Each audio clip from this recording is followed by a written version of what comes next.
Eh bien bonjour, nous allons travailler aujourd'hui sur l'interception des erreurs, sur la gestion des erreurs en Visual Studio. Ça, c'est toujours quelque chose d'assez compliqué à faire. Pour l'instant, j'ai bien évité de le faire, si vous avez regardé mes vidéos, tout simplement parce que c'était pas le but de mes démonstrations. Donc aujourd'hui, on va s'intéresser à ça.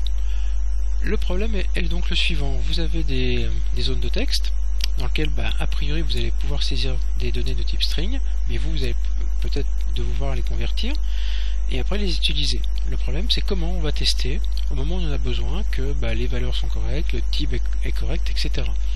De façon plus générale, quand il y a une erreur, comment on peut l'intercepter pour éviter d'avoir un gros crash dans le programme. Donc je vais vous montrer simplement ça. L'idée ici, c'est de diviser cette valeur-là, pas cette valeur-là. Ici, j'ai appelé ça donc txt valeur 1, vous avez le nom ici, ici txt valeur 2, un bouton btn calcul et une zone de résultat. Le bouton quitter, lui, est déjà programmé, bon, j'ai pris un peu d'avance. Donc mon idée, c'est simplement, par exemple, de travailler avec deux int, A et B, et un résultat. Donc je vais vous expliquer en fait pourquoi. Tout simplement parce que quand vous faites des calculs en convertissant à la volée comme ça les données, en général C# est pas trop friand de ce genre de choses et il va planter ou vous dire qu'il peut pas le faire. Donc on va passer tranquillement par des valeurs intermédiaires. On va dire que le A par exemple, c'est un convert.toString, toInt par exemple, toInt 16. Alors pourquoi le int? Tout simplement pour vous montrer la division par 0. Si vous passez sur des doubles, il arrive quand même à diviser par 0 et vous dit que quand vous divisez par 0, vous avez un résultat infini. Donc ça fait hurler les mathématiciens, moi aussi d'ailleurs. Mais bon, donc pour ma démo, on restera sur du int, et donc on va déjà convertir en int le contenu de valeur 1.text. Je peux aller plus loin. Oui, là je peux guère faire plus simple. Donc lui il a des petites warnings, bon ça on s'en moque. Ici, si vous mettez des lettres et que vous lancez le calcul, vous avez un gros crash, d'accord? Et ce qui est intéressant, c'est qu'il dit qu'il y a une exception qui n'est pas gérée. Donc il y a un problème que vous n'avez pas intercepté, et du coup vous avez un gros crash comme ça, ce qui est toujours inquiétant pour l'utilisateur. Donc je vais arrêter. Et ce que je vais faire, je vais utiliser l'instruction try-catch qui est prévue pour ça. Donc le try, il est là, et il vous dit qu'en appuyant 2 fois sur Tab, vous pouvez insérer l'extrait de code. Ce que je vais faire, l'idée c'est de dire, voilà, ce qui est entre ces deux accolades-là, tu essayes de les faire, et en cas de problème, tu interceptes l'exception et tu la traites. Donc je vais mettre ma conversion ici. Donc CTRL D, je vous rappelle, ça permet de tout aligner. Je vais faire exécuter ça. Je fais la même chose, je lance, et là ça plante. Et là vous vous dites, mais pourquoi ça plante alors que j'ai intercepté l'erreur? En fait, vous avez intercepté l'erreur, certes, mais, vous lui avez dit, attention, tu continues. Le slow qui est là, qui est mis par défaut, veut dire qu'en fait l'exception que vous traitez est traitée plus comme une warning que comme autre chose.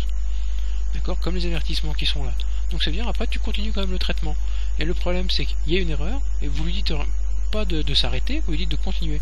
Donc l'erreur, elle, provoque un problème mathématique et se plante.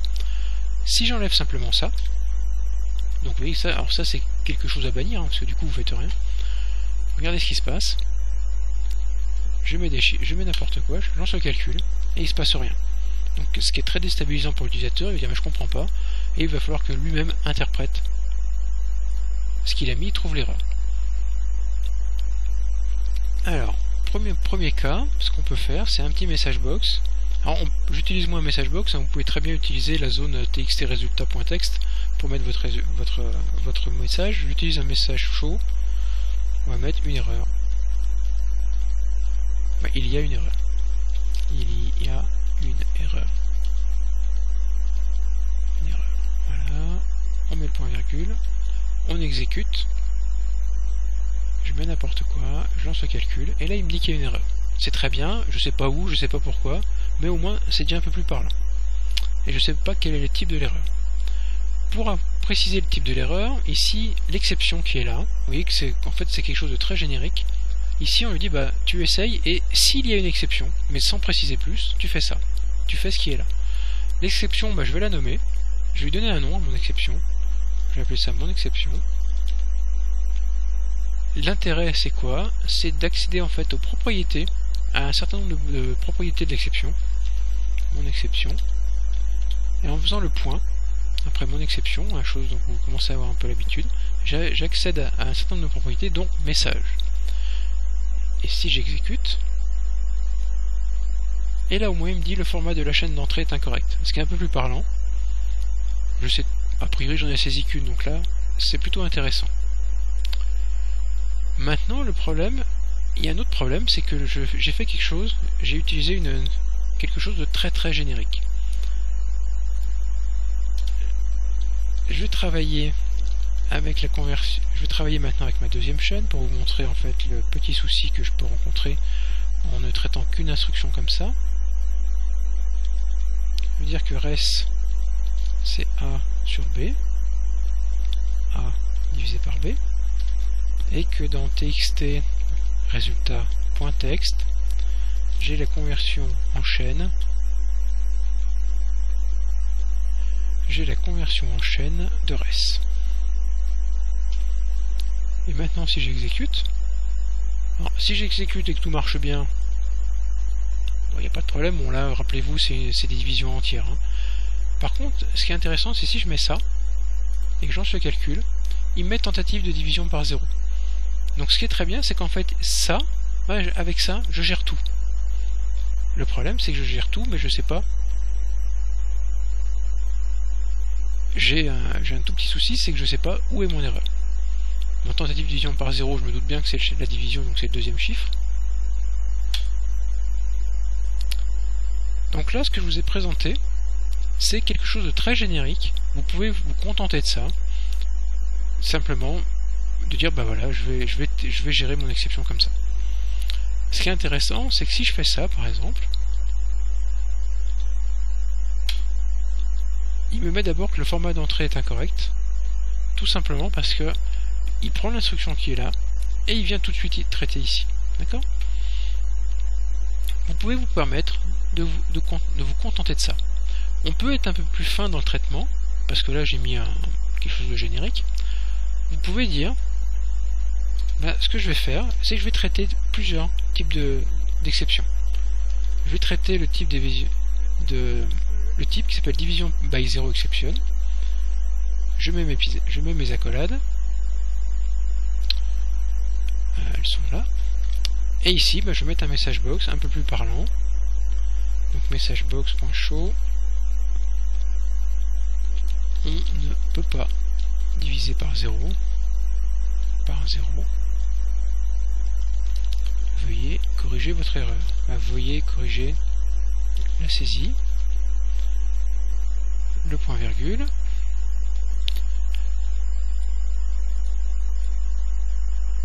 Ici, et là c'est intéressant, il me met qu'une clause catch précédente insertait déjà toutes les exceptions grâce à un super type système.exception.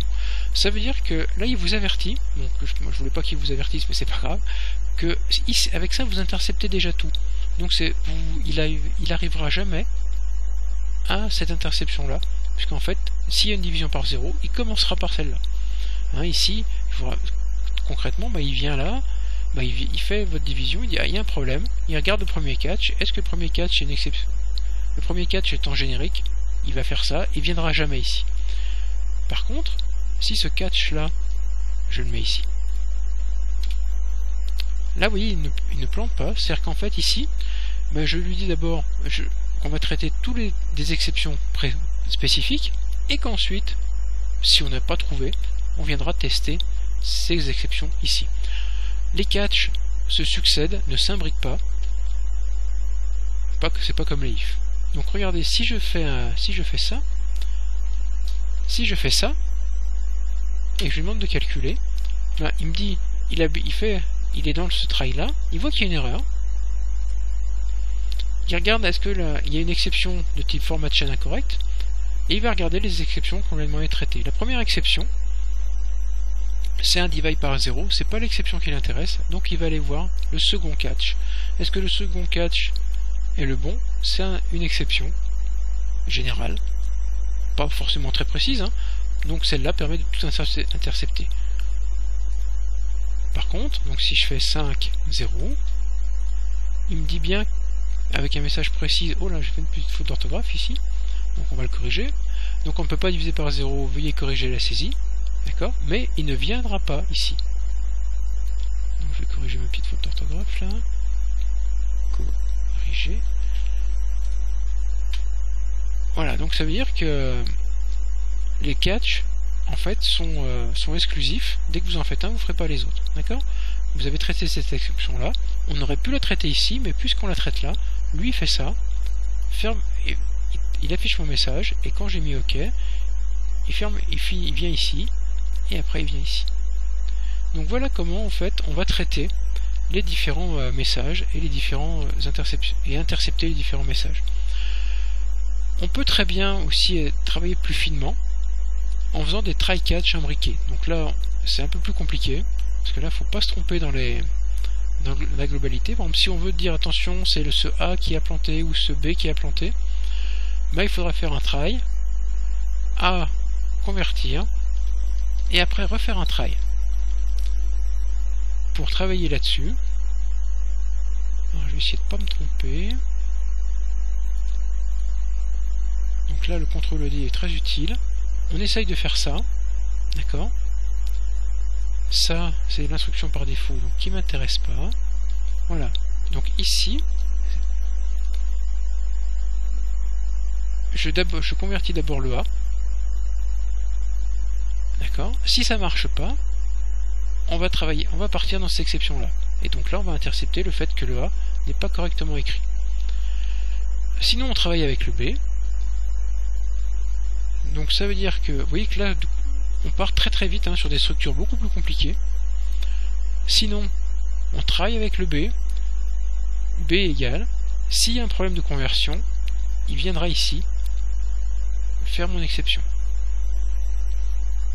Alors pourquoi je travaille ici? J'aurais pu laisser mon exception ici, d'accord. Et mais le problème c'est que ici, ce que je veux faire moi, c'est lui dire à quel niveau il y a un problème. Donc je veux dire qu'il y a un format de... Je vais lui dire ici, erreur sur la seconde valeur, et lui faire afficher le message. De la même façon, je vais lui faire ici afficher qu'il y a un problème non pas sur une valeur en général, mais sur la deuxième valeur. D'accord? Donc ici, on parlera de ça plus tard. Si j'enlève ça et que volontairement je fais une erreur sur le B, c'est cette exception là qui sera faite, mais du coup je serai incapable de savoir, puisque j'ai traité qu'une seule exception générale, de savoir si c'est sur la première ou la deuxième valeur qu'il y a un problème. Ici, donc je suis beaucoup plus fin dans ma gestion des erreurs. Donc si je mets 5 et n'importe quoi, voilà, il met bien erreur sur la seconde valeur. Si maintenant je fais le contraire, il met bien erreur sur la première valeur. D'accord? Alors pour vous en convaincre, je vais mettre ça en commentaire. Le commentaire a priori c'est ça là. Hop. Donc là en fait vous voyez, volontairement j'ai pas traité le B, le problème de conversion sur le B. Et si je mets un problème là, non, justement. Voilà, pour lui en fait, là vous avez un message qui est totalement incohérent. Il intercepte bien une erreur, mais l'erreur qui vous sort n'est pas la bonne. Tout simplement parce que je lui ai dit, dans ce try catch là, j'ai introduit une erreur sur le B, j'ai pas traité l'erreur là, donc c'est l'erreur, c'est le catch du try englobant, de celui-là qui est pris en compte, et il vient ici. Donc méfiez-vous, si vous vous imbriquez des tries comme ça, soyez hyper rigoureux sur les... il faut que j'enlève mon commentaire. Voilà. Soyez très très rigoureux sur les catchs que vous mettez. N'oubliez jamais celui-là, c'est le catch générique, il vous sortira de toutes les erreurs, même si, je le répète, ça vous aidera, parfois, vous ne saurez pas en fait où est l'erreur. Si vous imbriquez des tries, soyez très rigoureux, regardez bien vos accolades, et faites des catchs comme ça. Je vous déconseille, personnellement, en début d'apprentissage, de vous amuser avec des tries imbriqués comme ça. Faites un try général, avec ici, ce que j'ai fait tout à l'heure, avec une exception générale, au moins ça vous aidera. Utilisez le debugger, hein, ça peut être utile également, donc on fera dans une vidéo suivante, dans la vidéo qui va suivre cette vidéo là, en fait on travaillera sur le debugger pour voir concrètement comment le catch fonctionne. Une petite sauvegarde et il ne me reste plus qu'à vous remercier.